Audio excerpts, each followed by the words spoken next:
Olá, sejam todos bem-vindos. É um prazer enorme ter todos vocês aqui. Sou o professor Jean Torres, do componente de Língua Portuguesa, e a gente hoje tem uma aula recheada de conteúdo, tem bastante coisa, bastante interatividade, mas antes da gente partir para a aula, bora dar uma olhadinha no nosso objeto de conhecimento? Aula 2, objeto de conhecimento, reconstrução do contexto de produção, circulação e recepção de textos, caracterização do campo jornalístico e relação entre os gêneros em circulação, mídias e práticas da cultura digital, com detalhamento, intertextualidade. Eu sei que você está empolgado aí, eu também estou ansioso aqui, então, sem mais delongas, bora para a nossa aula.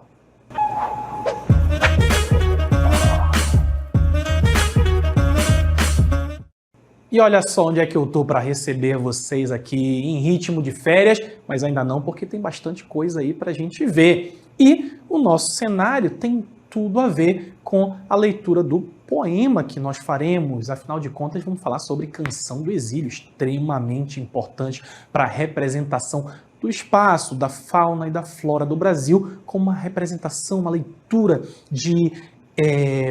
do que é ser brasileiro, do espaço brasileiro, de tudo que compõe a brasilidade, certo? Temos aqui algumas árvores que inclusive são referenciadas, que são as palmeiras. A gente vê palmeiras por todo o território brasileiro. Por mais que você não tenha visto, por exemplo, uma palmeira de coco, você já deve ter visto uma palmeira de açaí. Aquela árvore do açaí faz parte desse gênero das palmeiras, certo? E por que falar sobre Canção do Exílio? Porque tem tudo a ver com o nosso assunto de hoje, que é intertextualidade.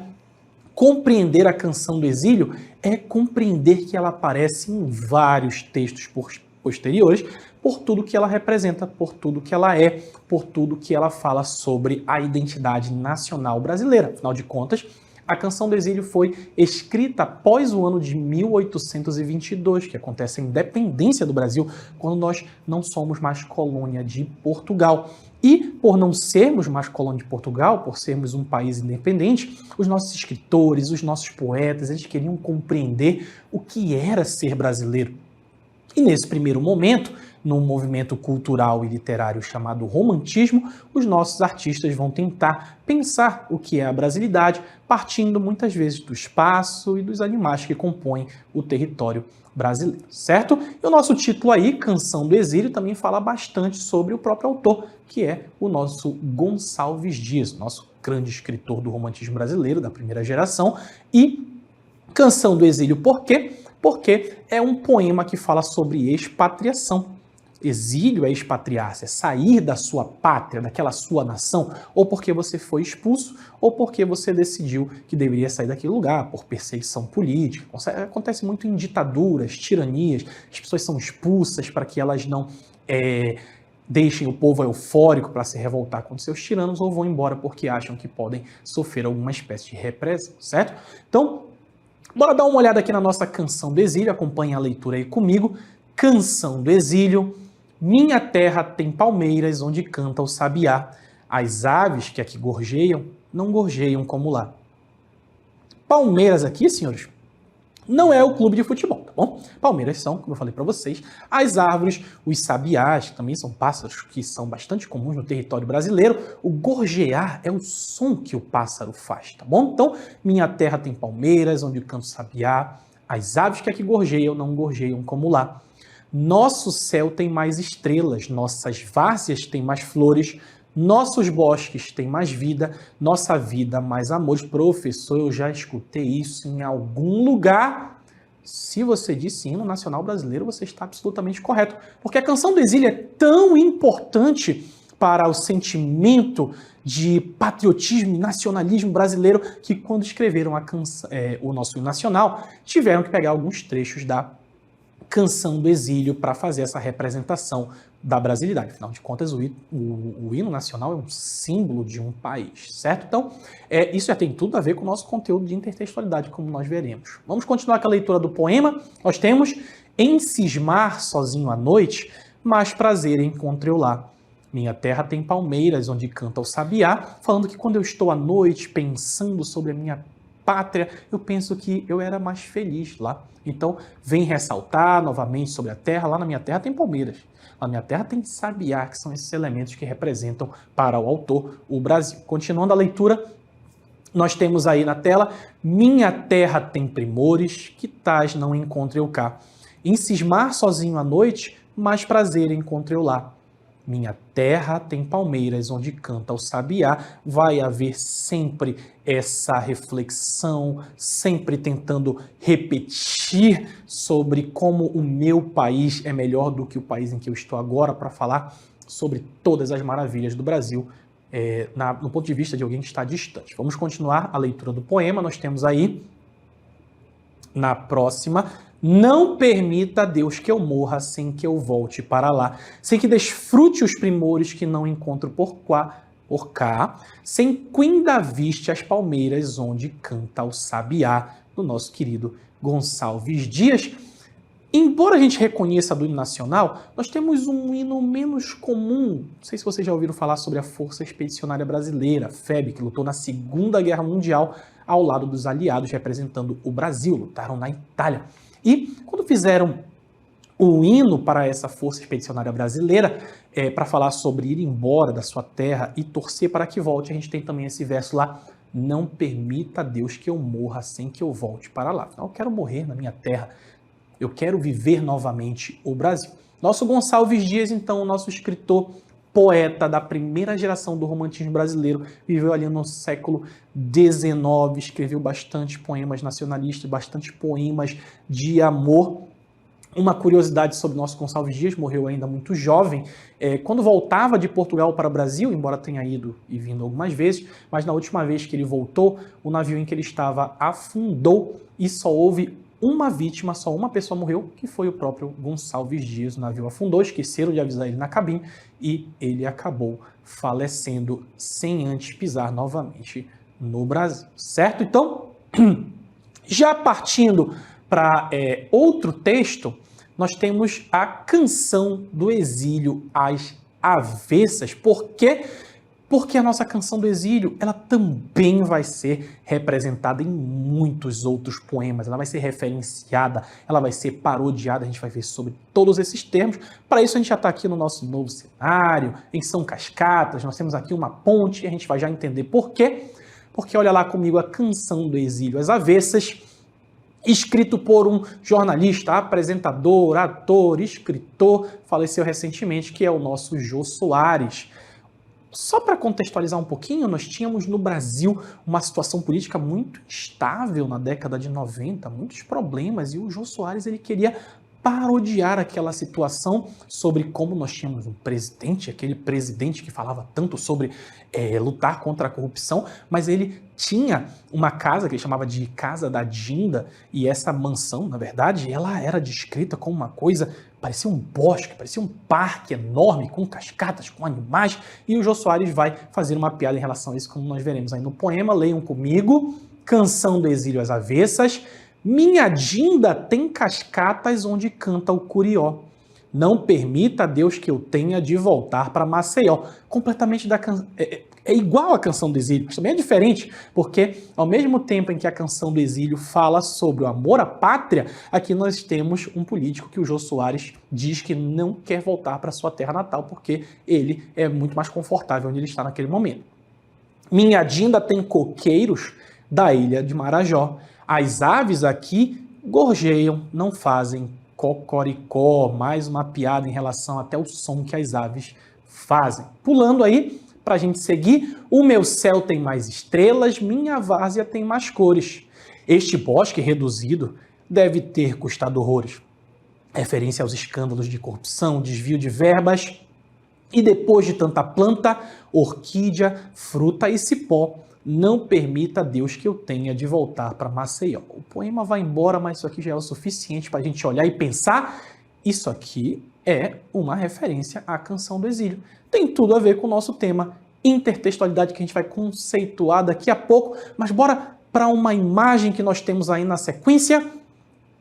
Onde estão as palmeiras e os sabiás que me prometeram? E aí nós temos a figura de um sabiá, nós temos uma lágrima em formato de emoticon e ali ao fundo nós temos uma floresta pegando fogo. Tanta coisa envolvida numa imagem só. Se vocês pararem para pensar, nós temos o animal sabiá fazendo referência a um poema nacionalista, nós temos um fundo em chamas para falar sobre a situação das queimadas, e a referência é direta na frase onde estão as palmeiras e os sabiás que me prometeram, como se dissesse que a minha terra não é mais a mesma.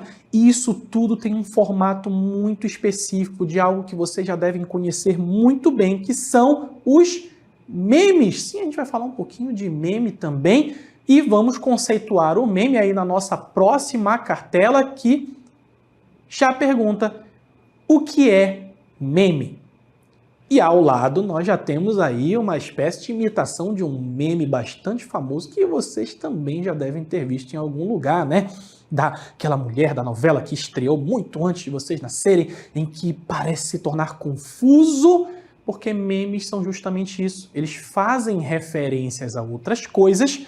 Temos aí o conceito: memes são imagens, vídeos e até áudios que viralizam na internet. São mais conhecidos pela sua utilização como piadas. Os memes são bastante utilizados como piadas, mas olha só, também podem ser utilizados em campanhas publicitárias, porque as marcas querem vender. E como as marcas querem vender, querem atrair o público, chamar a atenção, então utilizam bastante a linguagem, forma de linguagem até nas divulgações de marcas. Então os memes não são, gravem aí, só uma forma de humor. Os memes, eles também são usados em campanhas, embora a gente saiba que eles sejam usados em humor de uma forma muito mais frequente. Podem ser vídeos, podem ser imagens e até áudios. Então vamos continuando a falar finalmente sobre o conceito que nós buscamos aqui, que é a intertextualidade.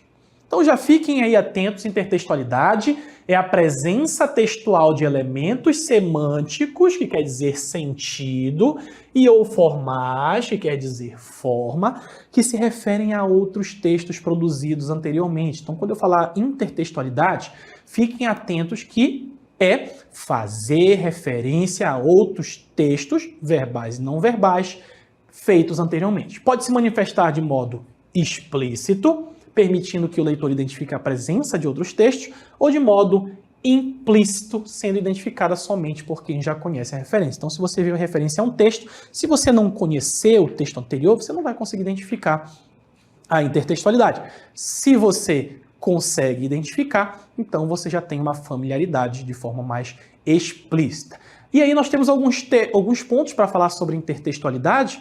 Nós temos: a intertextualidade permite uma ampliação de sentido. Você tem um sentido que você capta à primeira vista, mas quando você percebe a referência a outros textos, esse sentido é ampliado. Nosso próximo ponto, nós temos aí: pode ser usada para melhorar uma explicação, como eu estou fazendo agora aqui com vocês. Eu estou usando referências, textos, Canção do Exílio, as referências à Canção do Exílio para melhorar a minha explicação. Continuando aí a nossa pontuação, nós temos: pode apresentar uma crítica, como o nosso texto aí do Jô Soares, em que nós temos lá a crítica à situação política do Brasil da época, trazendo a Canção do Exílio para falar sobre duas formas de patriotismo diferentes.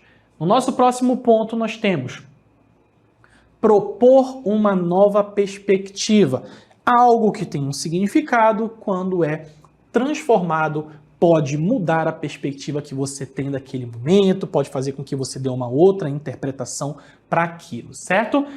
Mais um ponto, nós temos aí: produzir humor. Afinal de contas, quando você tem um meme, que é uma forma de intertextualidade, você também pode estar fazendo uma piada, você também pode estar produzindo humor, você pode estar utilizando essa intertextualidade para fazer rir. Então, esses pontos são extremamente importantes para a gente compreender o que é a nossa intertextualidade.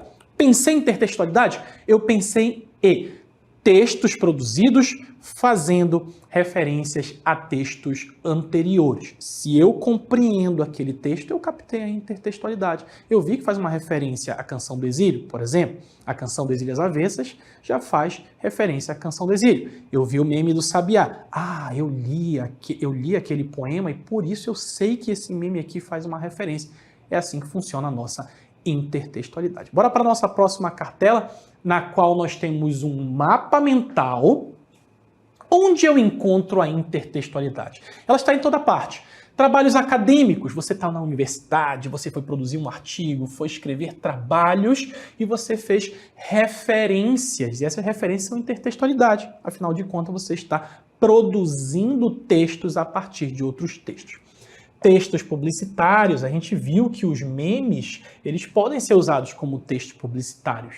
E assim, aquelas marcas estão tentando vender os seus produtos, chamando a atenção do seu público.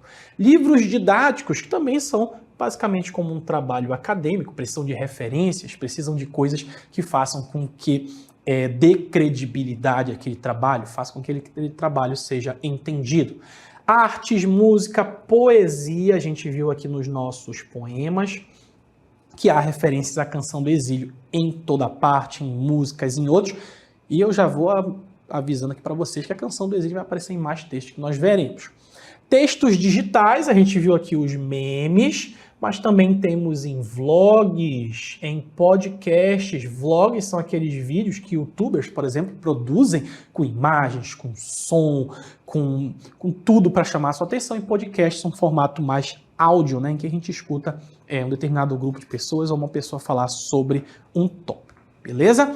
Bora passar então para a nossa próxima cartela, que fala um pouquinho sobre a intertextualidade em imagens. Afinal de contas, não precisamos só de textos escritos para ter a intertextualidade. Aqui nós temos uma imagem clássica, a imagem da Mona Lisa, em que ele pintou essa mulher, Gioconda, e há toda uma forma que faz com que essa imagem seja conhecida em todo o mundo. E ao lado nós temos uma reprodução que tenta imitar um pouco da imagem da Mona Lisa. Como é que eu sei que tenta imitar? A gente tem aqui, por exemplo, o cenário, que é bastante parecido, faz referência, a gente já sabe que tem alguma coisa aí referenciando a Mona Lisa. Nós temos a posição da mão, olha só, fazendo referência também.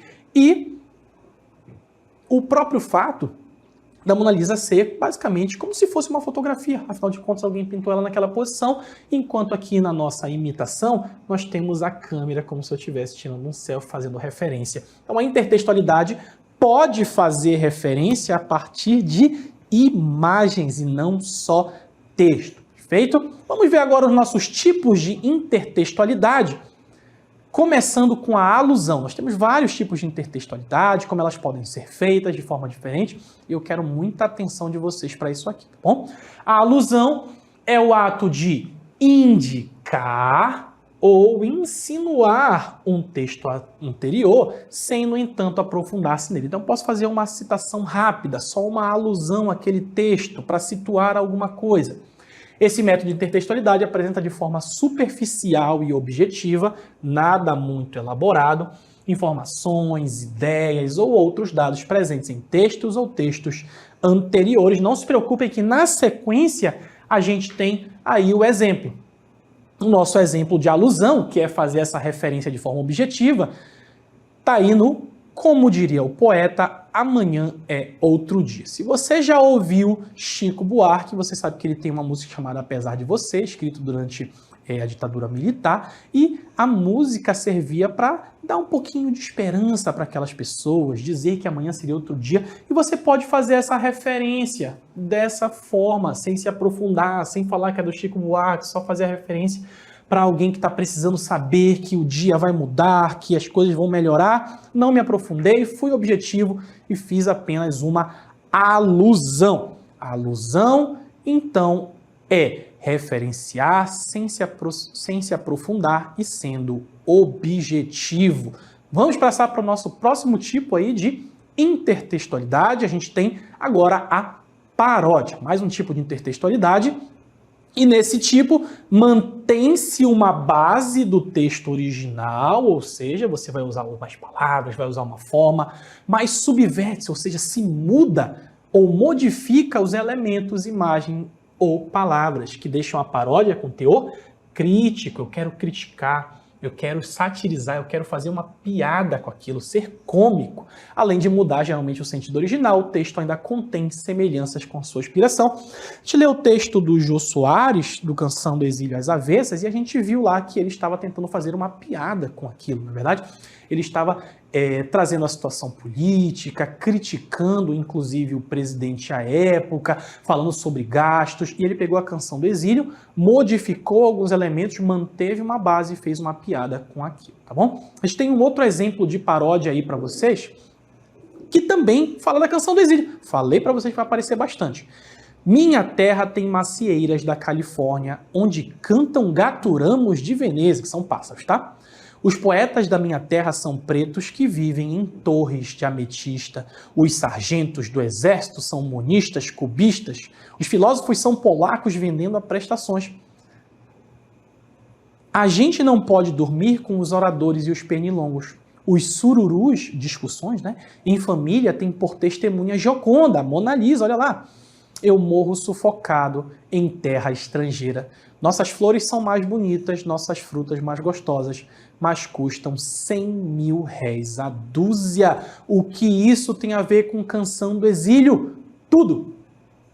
Ai, quem me dera chupar uma carambola de verdade e ouvir um sabiá com certidão de idade. Aqui nós temos uma paródia da Canção do Exílio, do Murilo Mendes, e serve para falar um pouquinho sobre a situação dos estrangeiros no país, porque se de um lado nós tínhamos a Canção do Exílio falando sobre como o Brasil era essa terra apaixonante, com elementos muito particulares, que você é apaixonado para a qual você quer voltar, o Murilo Mendes vai dizer, eu não saí do Brasil, continuo aqui, mas sinto que estou fora dele, porque os elementos estrangeiros são muitos. Tudo que está aqui não é de fato do Brasil, é de outros lugares, e isso me incomoda. É como se eu me sentisse um estrangeiro na minha própria terra. É uma paródia, tem crítica, muda o sentido, que é justamente o que a gente busca. Bora para o nosso próximo tipo de intertextualidade.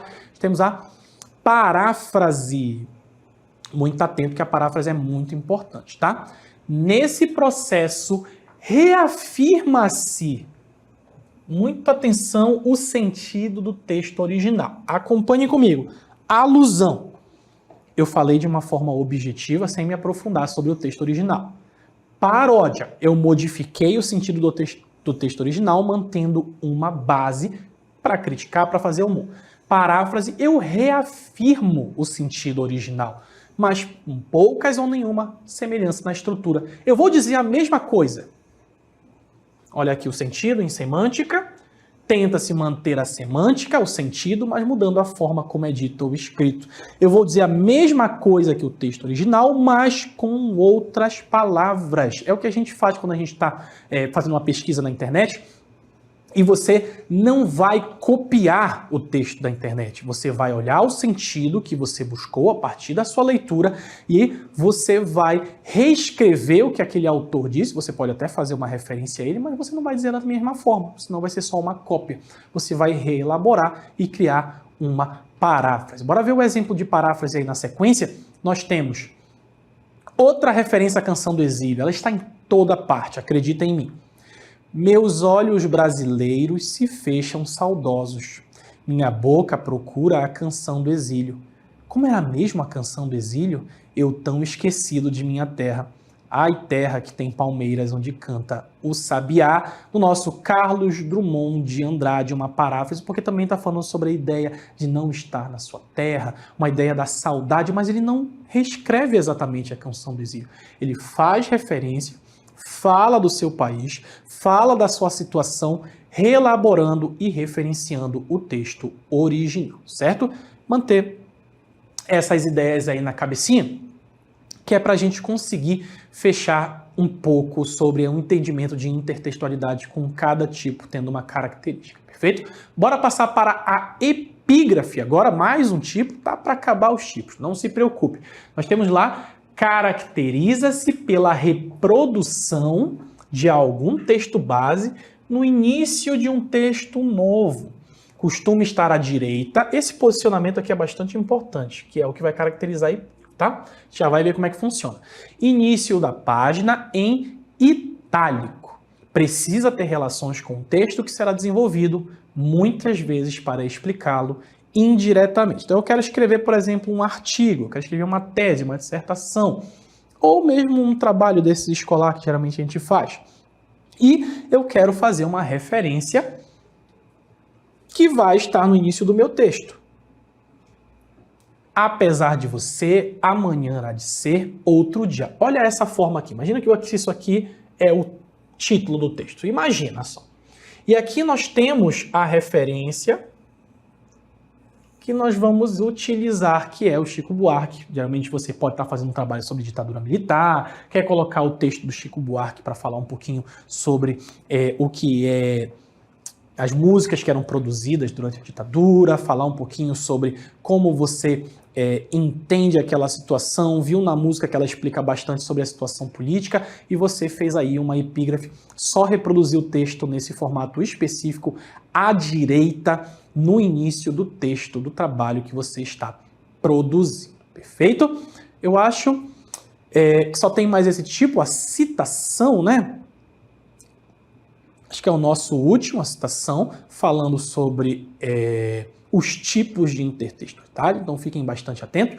Nesse tipo de intertextualidade, talvez a mais comum, o autor faz referência a um outro texto por ser relevante ao texto que está desenvolvendo. Olha só, a referência a um outro texto, porque é relevante, porque tem a ver com o assunto. A situação pode ocorrer de forma direta, em que eu reproduzo aquele texto, né, dizendo, obviamente, de quem é, mas copio ele de forma total, geralmente entre aspas, muito importante, tem que estar entre aspas. Ou pode ser à direita quando reafirma o pensamento do autor original, indireta quando reafirma o pensamento do autor original, mas com outras palavras, explicando os conceitos trabalhados pelo primeiro, seja para concordar ou para discordar. Muito atentos para isso. Então, estou falando lá novamente sobre ditadura militar. E eu trouxe alguns pesquisadores para falar sobre ditadura militar. Eu posso fazer uma referência a alguém que estava falando sobre aquilo, de forma indireta ou direta, para que eu reforce a minha ideia ou para que eu discorde de alguma coisa que ele falou. Isso é bastante comum quando a gente faz uma citação. Perfeito? Temos aí um exemplo. Segundo Sócrates, sábio é aquele que conhece os limites da própria ignorância, logo de nada adianta ter acúmulo de informações. Então a gente tem aí um texto do Sócrates, o autor vai lá e faz uma referência ao Sócrates para reforçar o seu ponto, aquilo que ele está defendendo. Já na próxima cartela, nós temos lá a intertextualidade implícita versus a intertextualidade explícita, os dois tipos de intertextualidade, que são a implícita, quando eu cito sem evidenciar ou anunciar. Se eu não conheço o texto anterior, eu vou ter dificuldades para entender essa relação. Então, implícita quando eu não falo qual é aquela referência. Ela está lá, mas eu preciso conhecer o texto. Na próxima cartela, nós temos a intertextualidade explícita, que é aquela que expressa diretamente na superfície textual, ou seja, apresenta semelhanças ou cópias de trechos do texto original. Então eu digo que aquele texto é de determinada pessoa, reafirmo aquilo e a referência fica explícita. Então, nesse processo, mesmo que o autor não conheça o primeiro texto, ele identificará ao menos que existe uma referência à autoprodução, e aí eu posso procurar aquele texto. Afinal, ele está dizendo, como diria Chico Buarque, mas quem é Chico Buarque? Eu vou pesquisar, e aí eu vou conseguir compreender diretamente aquela relação. Então, isso encerra os nossos tipos de intertextualidade. Vimos bastante sobre essa ideia de textos que se repetem, que são reproduzidos, que aparecem, que serve para validar ou invalidar uma informação ou simplesmente trazer. Feito? E como não há nada mais a ser explicado, vou me despedindo por aqui. Bons estudos para vocês e até a próxima.